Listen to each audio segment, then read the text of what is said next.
Hello friends, welcome to my balcony studio. Today in my stories of 20 years in tango, I want to tell you the epic story of my first trip to Buenos Aires.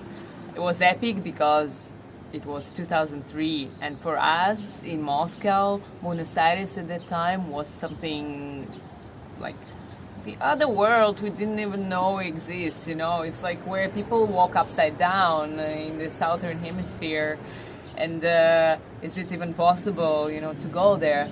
I think only one person went from tango before me, was Nana, but even there was one person who went, probably people still didn't think it was possible. So they were like, are you sure? Are you gonna come back? Maybe somebody would kill you there, or I don't know.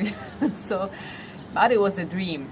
I was dancing tango for only 3 years then. I didn't speak a word of Spanish.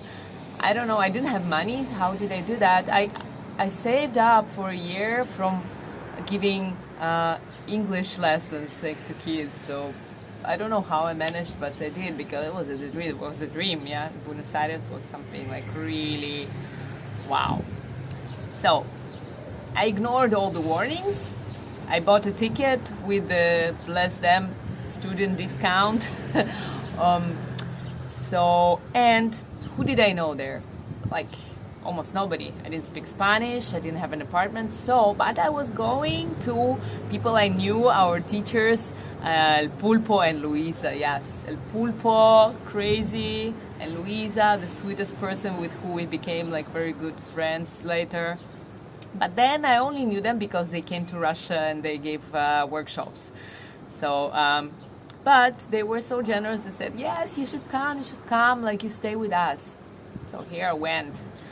The long flight, I was really like, for a person who is not used to 14-hour flights, to do it first time, it's like I really all the time tried to get down on the floor and to sleep on the floor under the seats, so the stewardesses would make me go back to my seat and fasten the seat belts. It was really, really bad. But yeah, we arrived, everything great. And so I found myself in this crazy family of Luisa and Pulpo. So partly it was crazy because who knew Pulpo? He was quite a persona. Yes, he was like drunk half of the time, and the other half of the time super enthusiastic about everything in tango, things he did, invented, and the music. So every night almost after Milonga, when you come back at 5 or 6 a.m. super exhausted, he would tell me, no, come back to the kitchen, sit down, listen to that. And he will put on music of his father playing bandoneon. Yes, he played in that like golden age of tango. So he pull out these old recordings and make me listen. What did I understand of tango music back then? But I had to pretend of really not falling asleep under the table, but listening. Yes, hey, hear that. Yes, amazing. So that was quite an experience. And this house was not quiet at all. Yes, it was really, really dramatic, like melodramatic from the soap operas. Well, but they introduced me to the amazing world of milongueros. Like, I was not feeling as a stupid tourist, yeah, because Pulpo really put me in the circle of Flaco Dani and Gavito and Tete. So here I continue from where my battery died. So thanks to being a guest of Pulpo and Luisa, I was not feeling as a stupid tourist, but they kind of introduced me and made me be a part of this great circle of old milongueros, and we were always sitting at the table with Flaco Dani, Tete, Gavito. I wish I spoke Spanish then, because probably I would hear a lot of interesting things. I did not speak Spanish yet, and it was kind of interesting being a Russian exotic thing, you know, in Buenos Aires, because then it was really exotic for them, and especially like a tango dancer from Russia, nobody went. And later, there were like 50 people every winter that we, as birds, you know, would fly to Buenos Aires from Moscow colds every winter. But then it was practically just me. So for people, it was really like quite a shock. Then they were like, "Oh, people dance tango in Russia," and the taxi drivers. That's an interesting thing, because the taxi drivers have always been the best Spanish learning school, you know, because taxi drivers wouldn't care if you tell them that you don't speak Spanish. They would still continue to talk to you, and you would have to, you know, keep up with the conversation, and usually conversation would be on political themes, like, oh, you're from Russia, so tell us the real thing about like communism. How was it growing up in a communist country? Things like that. How is it now? Do you like it better or not? So all this in Spanish for a person who hardly speaks 2 words was quite a challenge. But somehow we understood each other. Actually, I remember my first, you know, long phrase in Spanish was after we got with a group of people drunk in Catedral. I will tell you later about Catedral, amazing place. So we got drunk at Catedral, and my first phrase was, "It's not the language that unites people, it's drinking that unites people." And I said that in Spanish. That was something then. So I'm going back to me being like a young girl, first time in Buenos Aires, the new strange bird from Moscow, that I was lucky. I never had a problem of not having dances. I mean, it's hardly a problem for a young woman in Buenos Aires even now. But then it was really amazing to get there after 3 years in tango and to get to dance with all the amazing people, the old milongueros, all the famous people, you know. I was lucky, I can say. And of course I was taking classes like crazy. Yes, I was going every night to classes of Escuela de Tango Argentino. I don't remember what was the name of it, but Jorge Firpo was teaching there, and we made friends, and then invited him to Moscow. So I went to his milonga classes, his tango classes. Then I started to take chacarera classes because I saw people dancing chacarera in La Viruta, I think it was, yeah. And of course I wanted to bring it back to Russia.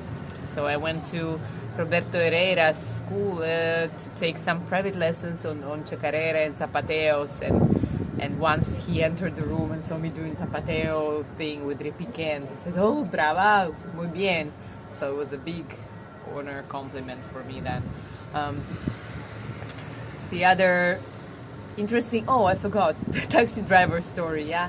The taxi driver amazing story that I have. So then there were no smartphones, yes, so all the internet communication, everything was from locutorios, these little booths, places where you had the computer that you could pay money, access internet, and then you do your emails and stuff. So once I was going with all my documents and a lot of money and my tickets to exchange my return ticket, yes. So with all this bag in the taxi, somehow I dropped it, and I was going to a restaurant. So the taxi driver dropped me off at this like famous tango place restaurant. Or it was Homero Manzi, I don't remember which one of those. And I was having a dinner with the old guys, like with milonguero guys. And then at the end of the dinner, I'm looking for my bag, and I can't find it. Oh my God, tragedy. No documents, no money, no phone. I think it was also like the old cell phone. So the restaurant owner comes up and tells me, "Here is a little bit of change for you. You go to Locutorio nearby and you make your emails, you know, to people who can help you with your identity and everything, and money." So I went to Locutorio, and I started to write emails, and then the restaurant owner runs in suddenly after like half an hour, and says, "Oh, come back to the restaurant. There's a taxi driver." So I come back, and the taxi driver who dropped me off and remembered the place. So apparently he found my bag at the back of the seat on the floor, and he brought it back to the restaurant for me. So I couldn't believe my luck, and this person, how like what a decent, great thing to do. And the restaurant owner, as a gesture to thank him, and it was not even his money, it was me, a client of his restaurant. So he offered the taxi driver a dinner for all his family. He said, to express my gratitude to you, I invite you and all your family to have a dinner as my guest at my restaurant. Yeah, so it was pretty amazing. The other thing I want to tell you from this first experience is this amazing place, La Catedral, that I mentioned. So this milonga was not your typical milonga like Niño Bien, Canning, La Viruta, not so typical, but still. But Catedral was this dark place with really uneven, terrible floor, with this heavy smell of smoking something other than cigarettes. And cigarettes people smoke at milonga also then at that times, but there was not cigarettes. And there was this amazing vegetarian food with the big man cook who take orders and he would prepare it for you. And this place had an atmosphere, really amazing atmosphere. It was tango place, but they also played non-traditional music, and they had these performances, amazing performances that would mix tango dance, tango music, theater, modern dance, and some like interesting people who would gather there, conversations. So we'd dance, we would drink, eat, talk. So that was the place I started to speak Spanish first. Yes. Another thing that really impressed me in my first visit, everything impressed me, of course, it was my first visit to Buenos Aires. Shopping, oh yes, Comilfo store. Imagine, like, for a girl who didn't see proper tango shoes, there were these like old-fashioned shoes from ballroom stores that we had in Moscow then. So you come to Buenos Aires and you come to Comilfo store first time.